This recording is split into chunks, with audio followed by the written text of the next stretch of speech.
$1,000, said the lawyer Tolman in a severe and serious voice. And here is the money. Young Gillian touched the thin package of $50 bills and laughed. "It's such an unusual amount," he explained kindly to the lawyer. "If it had been 10,000, a man might celebrate with a lot of fireworks. Even $50 would have been less trouble." "You heard the reading of your uncle's will after he died," continued the lawyer Tolman. "I do not know if you paid much attention to its details. I must remind you of one. You are required to provide us with a report of how you used this $1,000 as soon as you have spent it. I trust that you will obey the wishes of your late uncle." "You may depend on it," said the young man respectfully.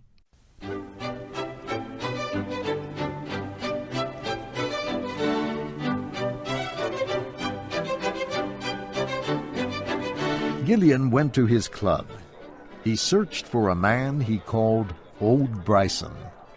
Old Bryson was a calm, antisocial man about 40 years old.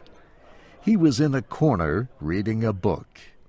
When he saw Gillian coming near, he took a noisy, deep breath, laid down his book, and took off his glasses. "I have a funny story to tell you," said Gillian. "I wish you would tell it to someone in the billiard room," said old Bryson. "You know how I hate your stories." "This is a better one than usual," said Gillian, rolling a cigarette, "and I'm glad to tell it to you. It's too sad and funny to go with the rattling of billiard balls. I've just come from a meeting with my late uncle's lawyers. He leaves me an even $1,000. Now, what can a man possibly do with $1,000? Old Bryson showed very little interest. "I thought the late Septimus Gillian was worth something like $500,000. "He was," agreed Gillian happily, "and that's where the joke comes in. He has left a lot of his money to an organism. That is, part of it goes to the man who invents a new bacillus, and the rest to establish a hospital for doing away with it again. There are one or two small, unimportant gifts on the side. The butler and the housekeeper get a seal ring and $10 each. His nephew gets $1,000. "Were there any others mentioned in your uncle's will?" asked old Bryson. "None," said Gillian. "Well, there is a Miss Hayden. My uncle was responsible for her. She lived in his house. She's a quiet thing, musical, the daughter of somebody who was unlucky enough to be his friend. I forgot to say that she was in on the ring and $10 joke, too. I wish I had been. Then I could have had 2 bottles of wine, given the ring to the waiter, and had the whole business off my hands. Now tell me what a man can do with $1,000. Old Bryson rubbed his glasses and smiled. And when old Bryson smiled, Gillian knew that he intended to be more offensive than ever. "There are many good things a man could do with $1,000, said Bryson. "You?" he said with a gentle laugh. "Why, Bobby Gillian, there's only one reasonable thing you could do. You can go and buy Miss Lotta Lauriere a diamond necklace with the money, and then take yourself off to Idaho and inflict your presence upon a ranch. I advise a sheep ranch, as I have a particular dislike for sheep." "Thanks," said Gillian, as he rose from his chair. "I knew I could depend on you, old Bryson. You've hit on the very idea.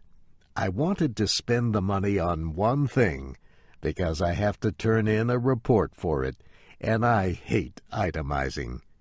Gillian phoned for a cab and said to the driver, "The stage entrance of the Columbine Theater."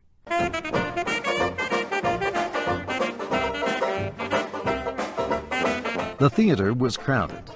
Miss Lotta Laurier was preparing for her performance when her assistant spoke the name of Mr. Gillian. "Let it in," said Miss Laurier. "Now, what is it, Bobby? I'm going on stage in 2 minutes." "It won't take 2 minutes for me. What do you say to a little thing in the jewelry line? I can spend $1,000. "Say, Bobby," said Miss Laurier, "did you see that necklace Della Stacy had on the other night? It cost $2,200 at Tiffany's." Miss Laurier was called to the stage for her performance.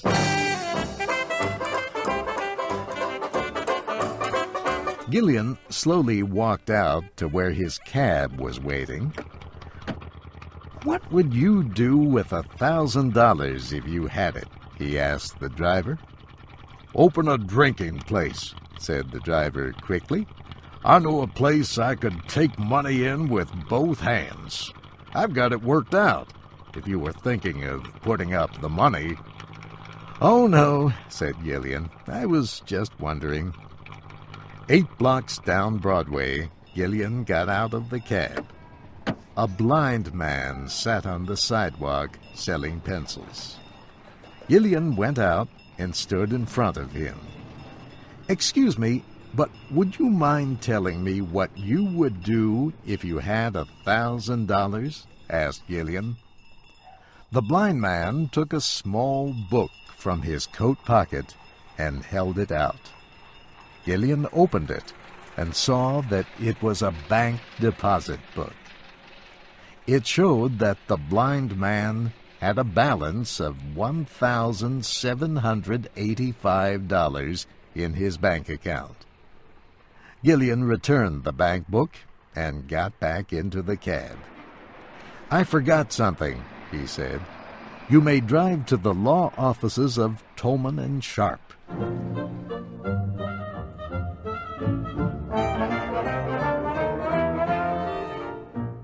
Lawyer Tolman looked at Gillian in a hostile and questioning way.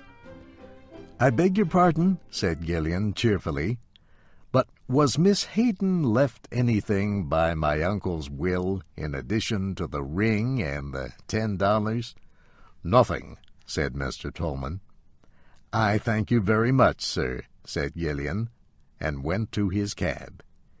He gave the driver the address of his late uncle's home. Miss Hayden was writing letters in the library.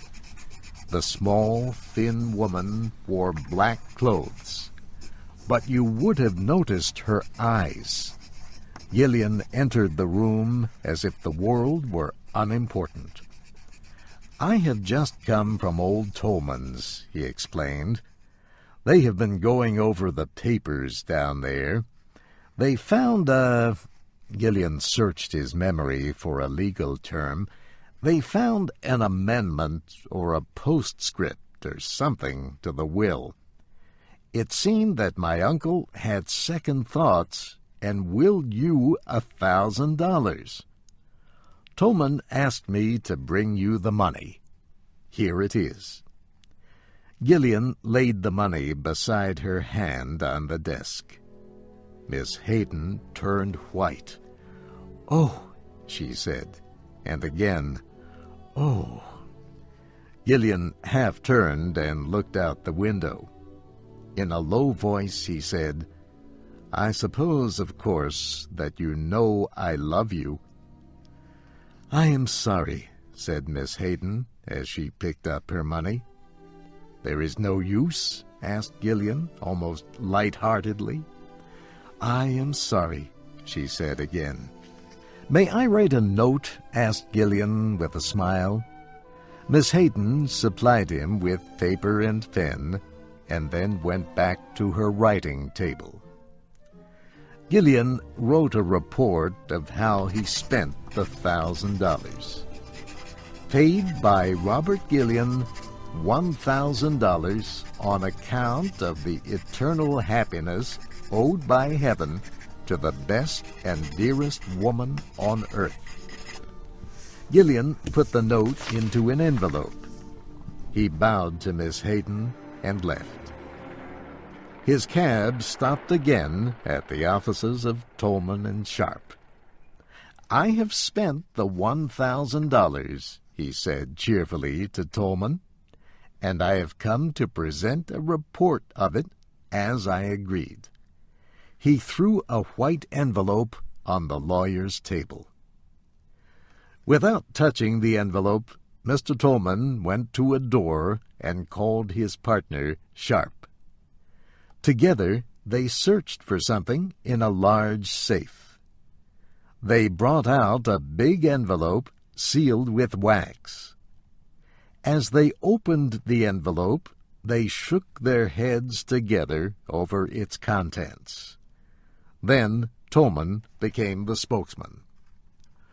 "Mr. Gillian," he said, "there was an addition to your uncle's will.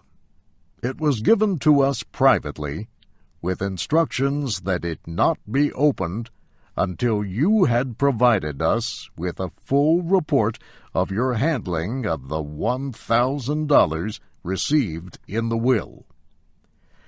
As you have satisfied the conditions, my partner and I have read the addition. I will explain to you the spirit of its contents. In the event that your use of the $1,000 shows that you possess any of the qualifications that deserve reward, you stand to gain much more.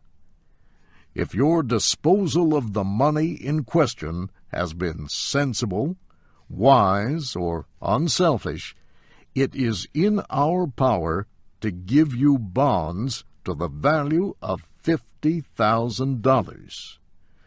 But if you have used this money in a wasteful, foolish way, as you have in the past, the $50,000 is to be paid to Miriam Hayden, ward of the late Mr. Gillian, without delay. Now, Mr. Gillian, Mr. Sharp and I will examine your report of the $1,000. Mr. Tolman reached for the envelope. Gillian was a little quicker in taking it up. He calmly tore the report and its cover into pieces and dropped them into his pocket. "It's all right," he said smilingly. "There isn't a bit of need to bother you with this. I don't suppose you would understand these itemized bets anyway. I lost the $1,000 on the races.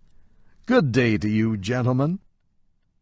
Tolman and Sharp shook their heads mournfully at each other when Gillian left.